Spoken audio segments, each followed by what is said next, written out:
So welcome student. इसके पहले हमने क्या बताया था आपको?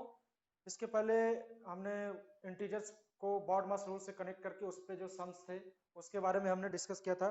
आज हम देखने वाले हैं कुछ वैसा ही, लेकिन थोड़ा सा अलग होगा। उसमें हम वर्ड प्रॉब्लम्स ज्यादा देखेंगे, ठीक है? तो जनरली अब हम वर्ड प्रॉब्लम ही देखने वाले हैं, क्योंकि इंटीजर्स का लगभग पूरा पोर्शन खत्म ही होने वाला है ना? ये लास्ट हमारा पॉइंट है। तो स्टार्ट करते हैं सबसे पहले से। तो जब भी कोई इस तरह से लिखा हुआ रहता है, कुछ सेंटेंस लिखा हुआ रहता है, तो उसको मैथमेटिकल फॉर्म में हम कैसे कन्वर्ट करते हैं वो यहाँ पे हम देखेंगे। तो जैसे कि हम यहाँ पे एक सेंटेंस लिख रहे हैं। यहाँ पे लिखा हुआ है 9 मल्टीप्लाइड बाई, लिखा हुआ है यहाँ पे सोल्व द फॉलोइंग। ठीक है, solve the following.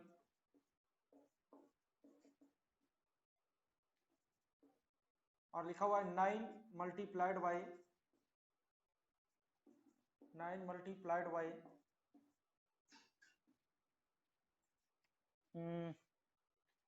the sum of 2 and 5. 9 multiplied by the sum of 2 and 5। ठीक है, तो ये हमारा क्वेश्चन नंबर फर्स्ट हो गया। उसके बाद वैसे ही आपको सेंटेंस को पढ़ना है और उसको मैथमेटिकल फॉर्म में कन्वर्ट करके, है ना, उसको कैलकुलेशन करना है। ठीक है, फिर दूसरा क्या है? 12 divided by the sum of 1 and 3। 12 divided by the sum of 12 divided by the sum of 1 and 3। 12 divided by the sum of 1 and 3। 1 and 3। ठीक है बच्चों, इसमें कोई भी आपको डिजिट तो दिखेगा, थोड़ा माना दिखेगा, लेकिन वैसा नहीं दिखेगा। ठीक है, तो इसको आपको कन्वर्ट करना है और सॉल्व करना है। क्वेश्चन नंबर थर्ड नेक्स्ट है 20 divided by the difference of 7 and 2। 20 divided by the difference of 20 divided by the difference of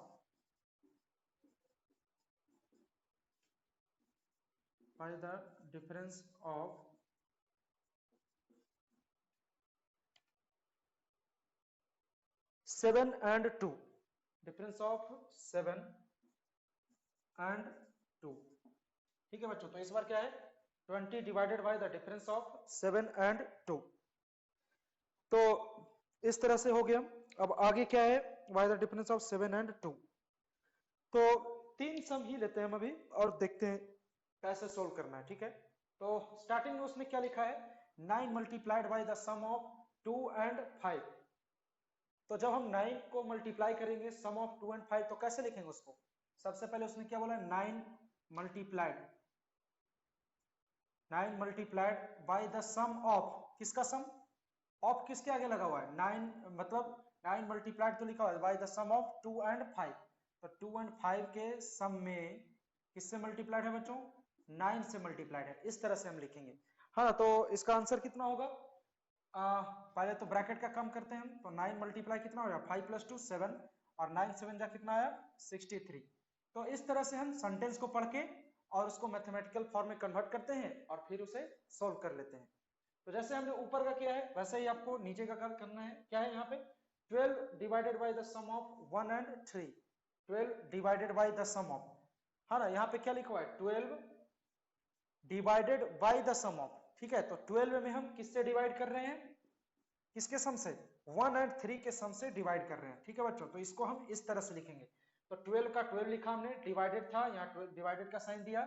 उसके बाद सम ऑफ 1 एंड 3। तो जब सम ऑफ बोलता है तो उसको सिंपल ब्रैकेट में ले लेते हैं और दोनों का सम कर देते हैं। ठीक है, तो इसको कैसे लिखेंगे आप? 12 डिवाइडेड बाई 3 + 1 कितना? 4।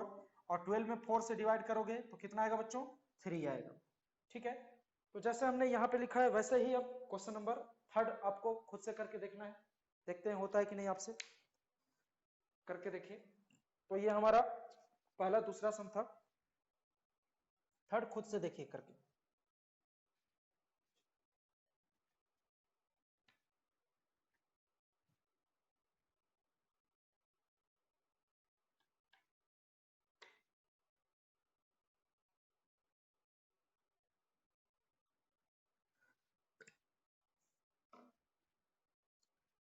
हो गया यहाँ तक? तो क्वेश्चन नंबर फर्स्ट और सेकंड तो हमने कर दिया। अब आ जाइए थर्ड पे। थर्ड को कैसे करना है वो खुद से कर लीजिए।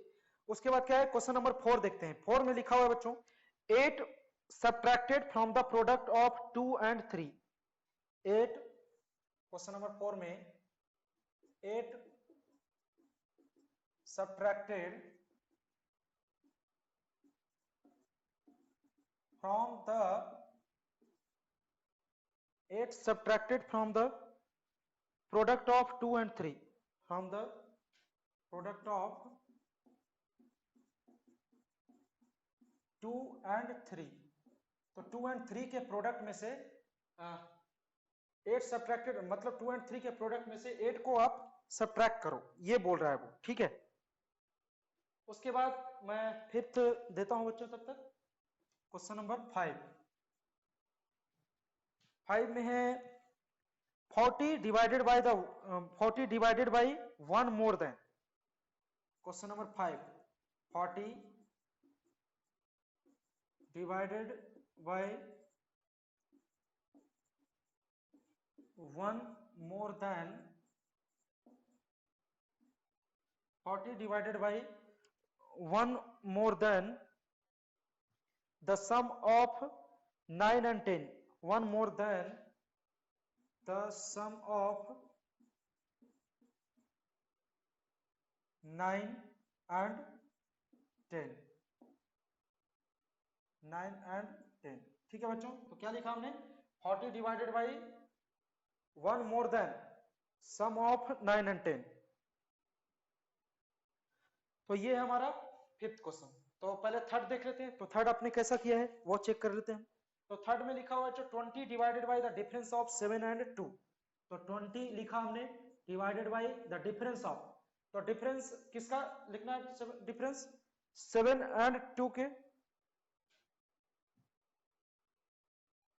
है ना। तो किसका डिफरेंस लेना है, 7 and 2 का डिफरेंस। तो 20 divided by 7 and 2, difference of 7 and 2। तो 7 माइनस 2 कर देंगे यहाँ पे। तो कितना होगा ये, 20 डिवाइडेड बाई 7 में से 2 गया 5, 20 में 5 से डिवाइड किए तो कितना हो गया, 5 4 जा 20, ठीक है। तो इस तरह से हमने क्वेश्चन नंबर थर्ड कर लिया। कितना है क्वेश्चन नंबर थर्ड का, 4 है आंसर, ठीक है। तो जैसे क्वेश्चन नंबर थर्ड का हुआ, अब वैसे ही 4 पे आ जाएंगे। तो फोर्थ में क्या है, 8 subtracted from the product of 2 and 3। क्या है बच्चों, 8 subtracted from the product of 2 and 3। तो पहले हमने क्या लिखा, 8, ठीक है। तो हम यहाँ पे क्या देख रहे हैं, 8 सब्ट्रैक्टेड फ्रॉम। तो ध्यान से देखिए, हम 8 को सब्ट्रैक्ट कर रहे हैं किस में, प्रोडक्ट ऑफ 2 and 3 में। तो फ्रॉम जिसके आगे लगा हुआ रहता है ना, उसको पहले लिखते हैं। तो ध्यान से देखिए, तो इसके प्रोडक्ट के लेफ्ट में क्या है, फ्रॉम लगा हुआ है। तो यहाँ पे आपको ध्यान देना है ना। इसके प्रोडक्ट के आगे फ्रॉम लगा हुआ है, मतलब इसको आगे लिखेंगे और माइनस का साइन देंगे और बाद में क्या लिखेंगे, 8 लिखेंगे। तो कैसे लिखेंगे बच्चों, प्रोडक्ट ऑफ 2 and 3। तो हम यहाँ पे प्रोडक्ट ऑफ 2 and 3 लिख रहे हैं यहाँ पे, और इसमें हम माइनस कर रहे हैं क्या, इसका 8 यहाँ पे। तो ये कितना हो जाएगा फिर, 2 3 जा 6, 6 माइनस 8 कितना होता है, -2। बैटरी डिस्चार्ज बोल रहा है। उसके बाद यहाँ पे क्या है, 6 माइनस 8 कितना हुआ, -2। उसके बाद यहाँ पे देखते हैं question number 5, 40 divided by 1 more than the sum of 9 and 10। 40 divided by 1 more than the sum of 9 and 10। तो 9 and 10, 40 जो है उसमें डिवाइड कर रहे हैं हम, 40 डिवाइडेड, तो 40 हमने लिखा है यहाँ पे डिवाइडेड बाई 1 मोर देन, है ना। किसके, किससे डिवाइड कर रहा है, एक ब्रैकेट लेंगे यहाँ पे, 1 मोर की बात कर रहा है वो। तो मोर का मतलब क्या होता है, प्लस होता है, ठीक है। मोर का मतलब प्लस, तो 1 प्लस कर दिया हमने। The sum of 9 and 10, the sum of 9 and 10, ठीक है। तो ये हो गया हमारा। तो कैसे लिखेंगे उसे, 40 divided by the sum of 9 and 10। तो अब इसको सोल्व करने की बारी आएगी, तो कैसे करेंगे, 40 is divided by 1 plus 10 plus 9 कितना, 19 प्लस 1 कितना आएगा, 20। तो 40 में 20 से आप डिवाइड करोगे तो कितना आएगा बच्चों, 2 आएगा।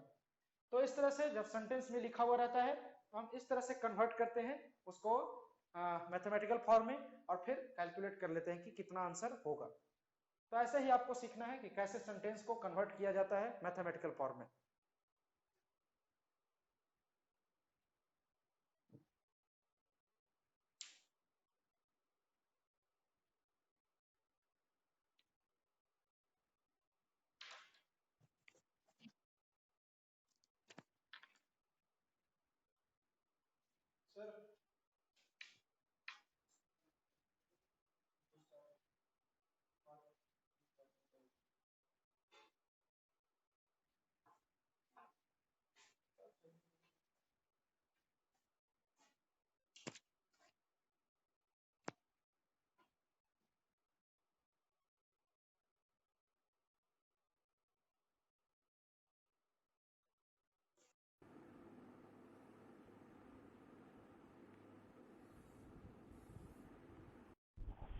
तो यहाँ तक तो हमने देख लिया।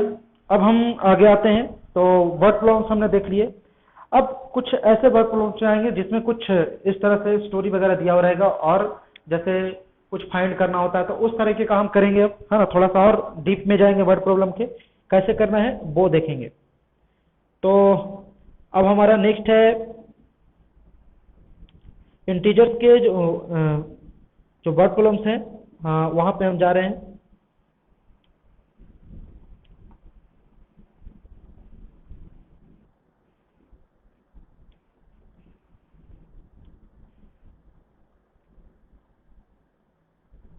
ठीक है, तो इस बार क्या है बच्चों, इसमें दिया हुआ है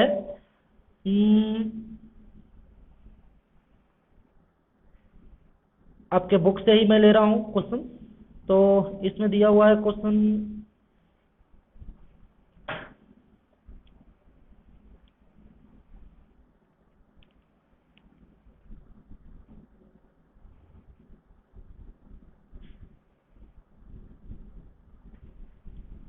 इस तरह से अ सर्टेन फ्रीजिंग प्रोसेस दिया हुआ है, टेम्परेचर का क्वेश्चन है। आपने 6 में भी देखा होगा इस टाइप का question. A certain freezing process requires that, NCERT के ही क्वेश्चन पहले देख लेते हैं। A certain freezing process, a certain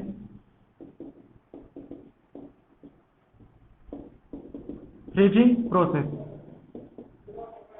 a certain freezing process requires that room temperature be process requires that room temperature, a certain freezing process requires that room temperature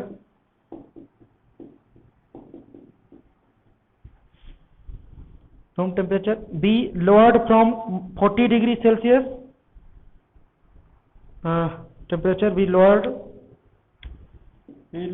from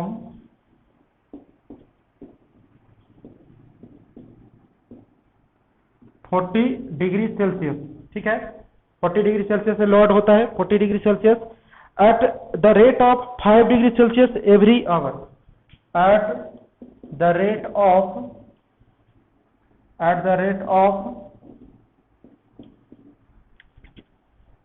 5 degree Celsius every hour. ठीक है, और आगे क्या दिया है उसने, what will be the room temperature 10 hours after the process begins, what will be the room temperature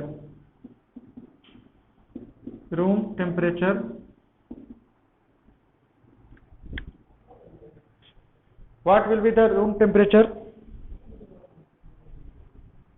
after 10 hours from the process begins, after 10 hours from the process begins। ठीक है, तो क्वेश्चन तो समझ में आ रहा होगा। क्वेश्चन में क्या लिखा हुआ है, क्वेश्चन में ये लिखा हुआ है कि a certain freezing process requires that room temperature be lowered from 40 degree Celsius. मतलब अभी उस रूम का टेम्परेचर कितना है, 40 डिग्री सेल्सियस है। ठीक है, अभी रूम का टेम्परेचर 40 डिग्री सेल्सियस है। 5 डिग्री सेल्सियस पर आवर के अकॉर्डिंग वो क्या होता है, रिड्यूस होते जाता है। तो 10 घंटे के बाद उस रूम का टेम्परेचर कितना होगा वो फाइंड करना है बच्चों। तो हमने इसके पहले वाले लेक्चर में आपको बताया था कि जब भी लोअर्ड हो, है ना, या रिड्यूस हो, रिडक्शन हो, डिक्रीज हो, इस तरह का जब वर्ड आता है तब हम वहां पे क्या यूज करते हैं, माइनस का यूज करते हैं, नेगेटिव साइन यूज किया करते हैं। वहीं जब इंक्रीज होता है ना, तब हम क्या यूज करते हैं, प्लस साइन का यूज किया करते हैं। तो यहाँ पे भी वैसा ही है, यहाँ पे सर्टेन फ्रीजिंग प्रोसेस दिया है, मतलब दैट रूम टेम्परेचर भी लोअर्ड। तो फ्रीजिंग का मतलब क्या होता है, टेम्परेचर इन डिक्रीज होगा, इंक्रीज नहीं होगा, क्योंकि ठंडा कब होता है, जब टेम्परेचर नीचे गिरता है तब ठंडा होता है कोई भी चीज। तो यहाँ पे भी वही है। तो 40 डिग्री सेल्सियस है अभी, ठीक है। अब 5 डिग्री सेल्सियस पर आवर के अकॉर्डिंग क्या हो रहा है, घट रहा है, मतलब आफ्टर, यहाँ पे क्या लिखेंगे, आफ्टर 1 आवर कितना हो जाएगा, 40 degree Celsius minus 5 degree Celsius कितना हो जाएगा बच्चों, 35, है ना। उसी तरह सेकेंड आवर कितना हो जाएगा, after second hour 35 degree Celsius, है ना। तो 35 माइनस 5 फिर से कितना, 30। फिर 3 आवर्स कितना हो जाएगा, उसी तरह 10 आवर्स निकाले, 30 माइनस कितना 5, तो कितना हो जाएगा बच्चों, 25। फिर कितना हो जाएगा, 3 आवर के बाद हो गया, 4 आवर के बाद कितना होगा, 25 माइनस 5 20 हो गया। फिर आफ्टर 5 आवर कितना हो जाएगा, 20 माइनस 5 कितना हो जाएगा, 15, ठीक है। उसी तरह आफ्टर 6 आवर कितना हो जाएगा, 15 माइनस 5 कितना होगा, 10 हो जाएगा। उसी तरह आफ्टर 7 आवर कितना हो जाएगा, 10 माइनस 5 डिग्री सेल्सियस।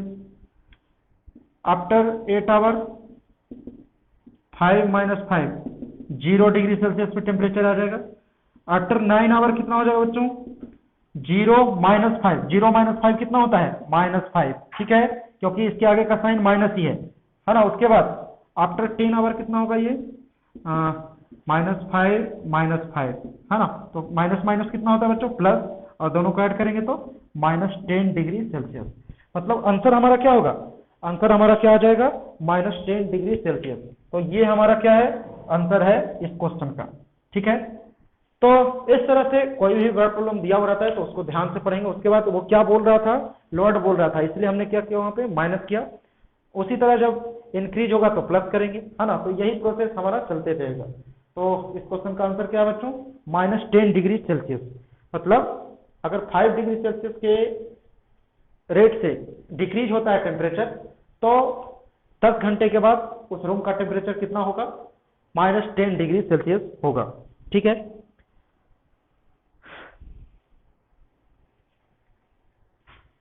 उसके बाद हम दूसरा क्वेश्चन लेते हैं, ऐसा ही है।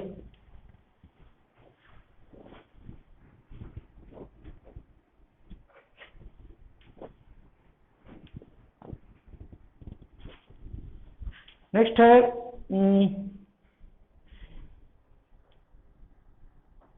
In a class test containing 10 question.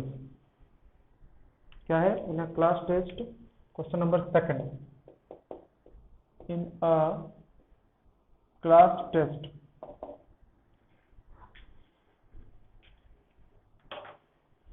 in a class test containing 10 questions,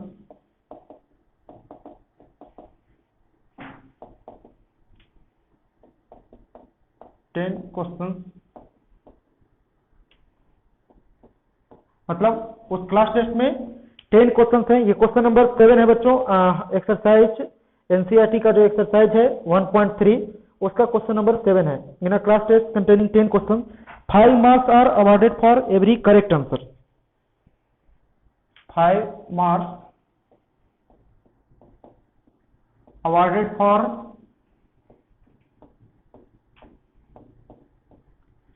every correct question, every correct question, ठीक है। और क्या, और क्या है, next correct answer and -2 marks are awarded for every incorrect answer, for correct answer, ठीक है, and -2 marks awarded for every incorrect question, every incorrect question answer, फिर से क्वेश्चन लिख दिया है ना, आंसर, ठीक है। तो नेगेटिव मार्किंग भी है इसमें, है ना, -2 marks awarded for every incorrect answer, ठीक है। उसके बाद and 0 for questions not attempted, और 0 किसके लिए, and 0 for questions not attempted,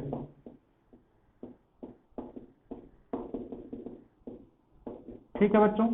0 किसके लिए, अगर क्वेश्चन नहीं अटेम्प्ट करता है तो उसके लिए 0 मार्क्स अवॉर्डेड है। उसके बाद क्या है, तो वहां पे क्वेश्चन फर्स्ट में वो क्वेश्चन क्या पूछा है, Mohan gets 4 correct and 6 uncorrect answer, 6 incorrect answer, what is his score.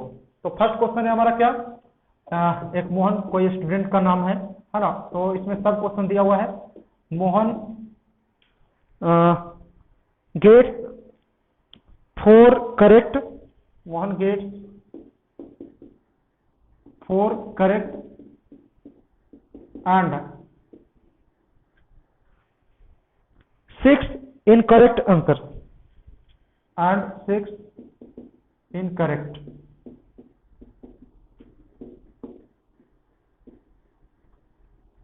answers, है ना। तो find his score, find his score, तो इसका स्कोर कितना है वो फाइंड करके बताओ। उसके बाद question number second, question number second है, क्वेश्चन नंबर सेकंड में हम देख रहे हैं यहाँ पे, नेक्स्ट है Reshma gets 5 correct answers, Reshma gets क्या है, Reshma gets 5 correct answer, 5 correct answer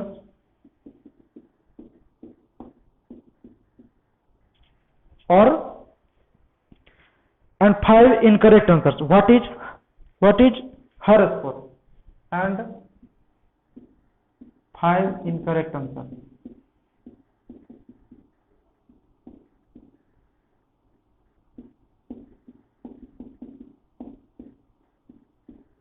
ठीक है, 5 करेक्ट एंड 5 इनकरेक्ट। उसके बाद Hina gets 2 correct and 5 incorrect answer out of 7 question she attempted, Hina gets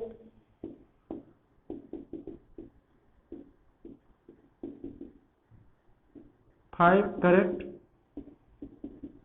and 2 incorrect, 2 incorrect answers, 2 incorrect answers out of 7 questions he attempted, out of 7 questions he attempted, ठीक है।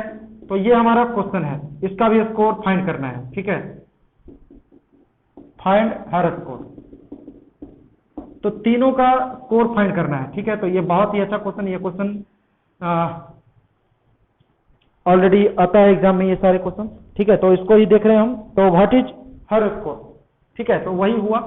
अब हम यहाँ पे पहले ये चेक कर लेते हैं कि क्वेश्चन में दिया हुआ क्या है। तो कंडीशन को ऊपर से पढ़ेंगे, कंडीशन में क्या है, कंडीशन में लिखा हुआ है कि फॉर एवरी करेक्ट आंसर, हाँ, for every correct answer 5 marks awarded and for every incorrect answer -2 marks awarded, ठीक है। उसके बाद अगर कोई क्वेश्चन अटेम्प्ट नहीं करता है तो उसके लिए मार्क्स नहीं मिलता है, ठीक है, तो उसके लिए 0 अवार्ड किया जाता है, ठीक है। तो नेक्स्ट है क्वेश्चन नंबर फर्स्ट, क्या बोल रहा था, Mohan gets 4 correct and 6 incorrect answer. तो इसको कैसे फाइंड करेंगे, तो करेक्ट आंसर का मार्क्स कितना हो जाएगा, correct answer, marks for correct answer, marks for correct answer, पहले हम ये फाइंड करेंगे, ठीक है। तो करेक्ट आंसर के लिए मार्क्स कितना मिला, उसने क्या बोला है कि 5 marks awarded for every correct answer. तो कितने करेक्ट हुए इसके? 4 करेक्ट हुए, तो 4 इंटू 5, ठीक है, तो +5 है, वो माइनस में नहीं है ना। तो कितना हो जाएगा? 5 4 जा 20 मार्क्स उसको मिला करेक्ट आंसर के लिए। अब उसमें नेगेटिव मार्किंग भी तो है, तो हम इनकरेक्ट कल देखते हैं। तो मार्क्स फॉर इनकरेक्ट आंसर कितना हो जाएगा बच्चों? Marks for incorrect answer. तो कितने इनकरेक्ट हुए थे उसको ध्यान से देखिए तो 6 इनकरेक्ट हुए थे उसके। तो 6 इंटू -2, मतलब -2 किसके लिए? क्योंकि इनकरेक्ट के लिए -2 मार्क्स अवॉर्ड किया जाता है, मतलब नेगेटिव मार्किंग है वो। तो 6 इंटू -2 कितना होता है? -12। तो स्कोर कितना हो जाएगा इसका? स्कोर इक्वल टू कितना हो जाएगा देखिए तो 20 तो पहले से है और इनकरेक्ट के लिए कितना मिला? -12। तो हम तो ऐड करेंगे ही ना, यहाँ पे क्या हो जाएगा? -12। ऐड इसलिए करेंगे क्योंकि सारे क्वेश्चन की बात हम कर रहे हैं, मतलब सारे क्वेश्चन को ऐड करके कितना मार्क्स आया वो हम फाइंड कर रहे हैं। तो वो माइनस में है, तो प्लस माइनस कितना हो जाएगा? माइनस। तो 20 - 8 कितना हो जाएगा बच्चों? 20 - 12 कितना हो जाएगा? 8 मार्क्स आया उसका फाइनल स्कोर। किसका? सोहन का, सॉरी मोहन का। It means Mohan will get 8 marks in that examination, ठीक है। तो फर्स्ट क्वेश्चन तो हमारा हो गया। दूसरा क्वेश्चन आपको खुद से एक बार ट्राई करके देखना है। दूसरा में क्या है? Reshma gets 5 correct answer and 5 incorrect answer, what is her score? तो दूसरा में हम देखते हैं दूसरा कैसा है। Question number second, Reshma gets 5 correct answer and 5 incorrect answer. तो मार्क्स फॉर करेक्ट आंसर कितना आएगा रेशमा के लिए? मार्क्स फॉर, तो यहां पे लिख देते हैं मोहन स्कोर, मोहन स्कोर, ठीक है। अब मार्क्स फॉर करेक्ट, अब हिना किसके लिए? रेशमा के लिए देख रहे हैं। तो मार्क्स फॉर करेक्ट आंसर कितना होगा? करेक्ट आंसर इक्वल टू कितना होगा? तो करेक्ट, एक करेक्ट का कितना मिलता है? वहां पर दिया हुआ है 5 मार्क्स, है ना। तो इसके कितने सही हुए हैं? 5 करेक्ट हुए हैं। तो 5 इंटू 5 कितना हो जाता है? 25 मार्क्स करेक्ट आंसर के लिए, ठीक है। उसके बाद इनकरेक्ट कितना हुआ उसका?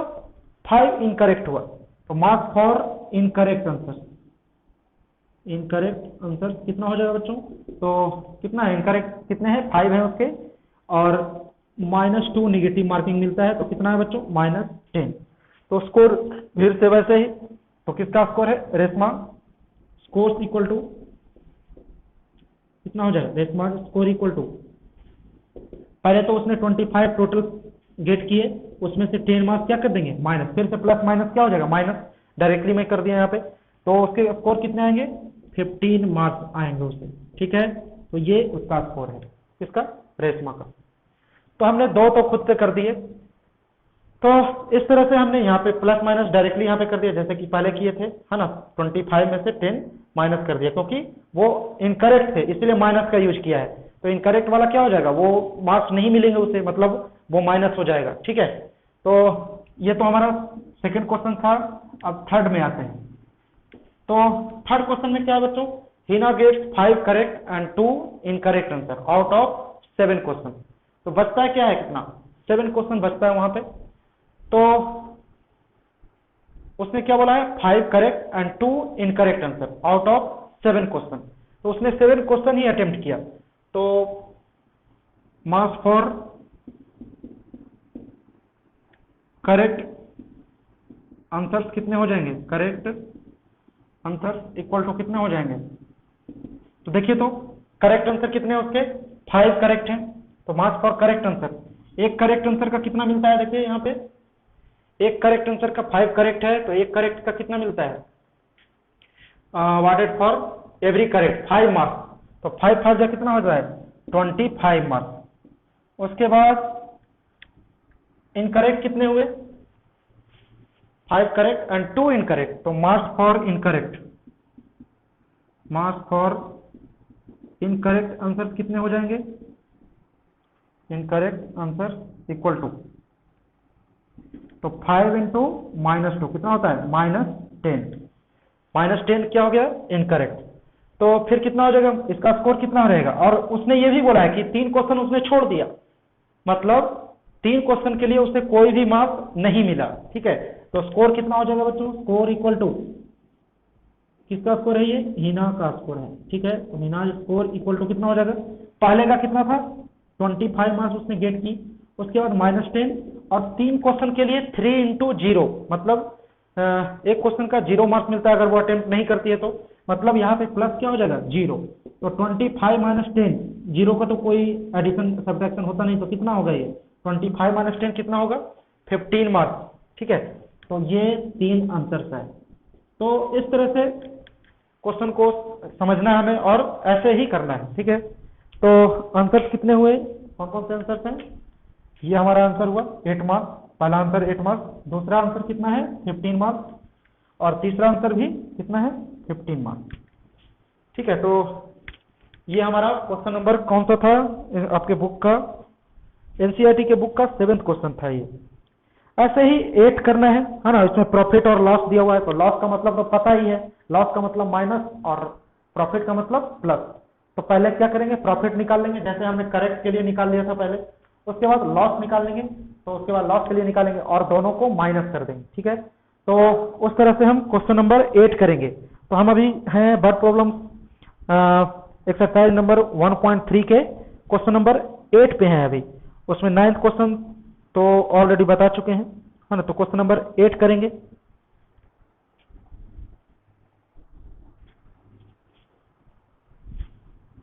तो क्वेश्चन नंबर आप 8 खुद से करके लाइएगा, उसको हम देखेंगे बाद में। तो अगले लेक्चर में हम क्वेश्चन नंबर 8 को डिस्कस करेंगे आपके साथ, ठीक है।